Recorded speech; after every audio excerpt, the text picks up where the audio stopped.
30多年前，有一位知识渊博的老者在临终前说出了这么一句话：在我有生之年没有看到易经大放光彩，是我最遗憾的事情。而这位老者就是著名的教育家、哲学家冯友兰先生。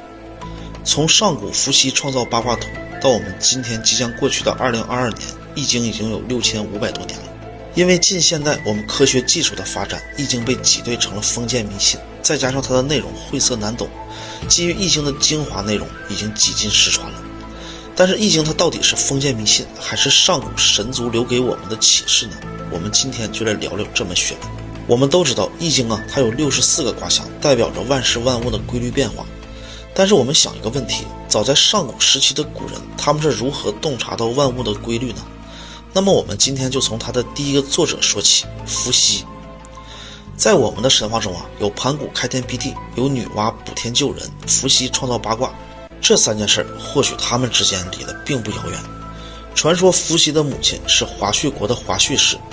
在列子皇帝记载，华胥国当时只是有神才能到达的地方。传说这个地方居住的神族，他们不分贵贱高低，也没有私欲和贪念，不知生之乐，不知死之痛，也无病无灾，一切崇尚自然，寿命也极其的漫长。伏羲就是在这里出生的，并且伏羲的形象是人首蛇身，他像极了《山海经》里的神灵。而伏羲最重要的事情就是他创造了八卦图，他创造的八卦图就是我们这个合集第一个视频里可以学习的易经内容最初的一个稿子，早在6500年前。赌王何鸿燊曾经利用众生机续命10年，把自己的头发、指甲当作替身。今天我们就来聊聊这段真实的故事。在2009年，赌王何鸿燊因意外摔伤被送进了医院，昏迷不醒。根据当时的情况非常危急，医院都下了病危通知书。后来风水大师于志林为其众生机，他奇迹般的出院了。后来就在网络上还流传过何鸿燊的墓碑，这里想必大家回忆一下都有印象。但是知道事情玄机的人看到墓碑就会恍然大悟，这是道家秘法众生机。这位风水高人也曾经表示过，赌王何鸿燊原本的寿命就是在86到90岁的。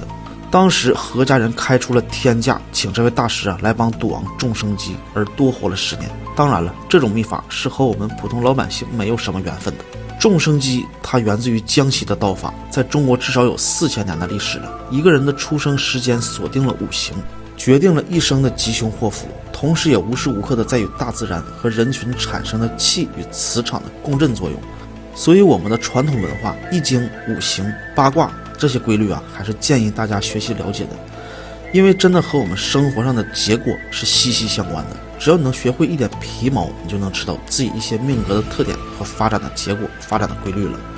在我的主页粉丝群就可以免费领取一份资料和一个6天5晚的直播课。没有时间看老师还给回放的内容。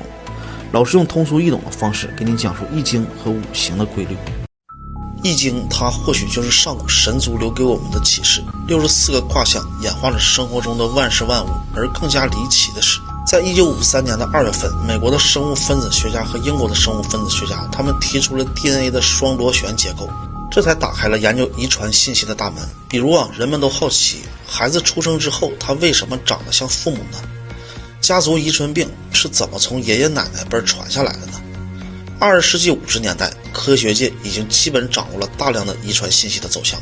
就是 DNA 它是如何指导人体蛋白质合成的。在这个中间有一个很重要的过程，就是通过信使 RNA 来转换的。但信使 RNA 它通过4种核苷酸分别简称为 A、U、G、C， 这4种核苷酸它每3个进行组合排列，就是遗传的密码子。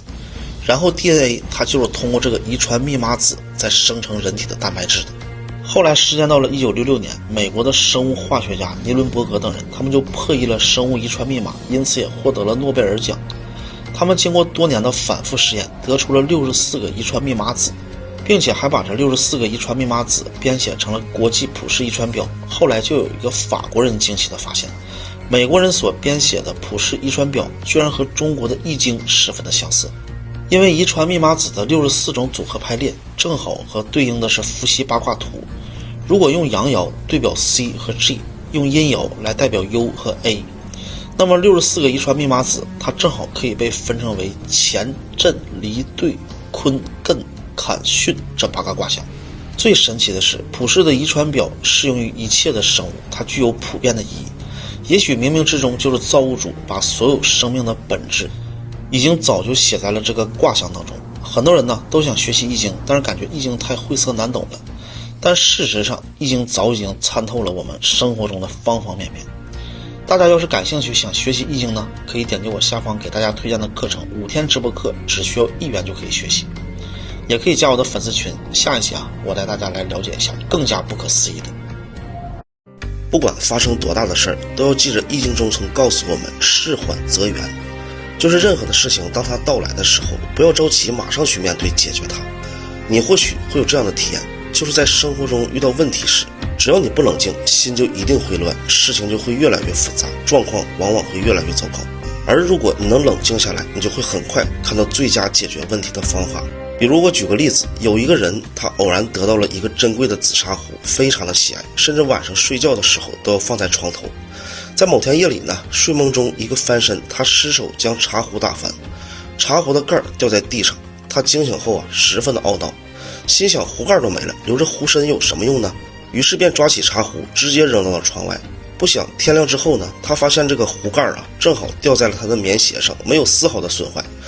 于是这个人就痛哭无泪，又恼又悔，心想茶壶没了，留个盖也没有什么用，便一脚就把壶盖给踩得粉碎。后来走出门后呢，不料抬头就看见昨晚扔出窗外的茶壶完好无损地挂在树枝上。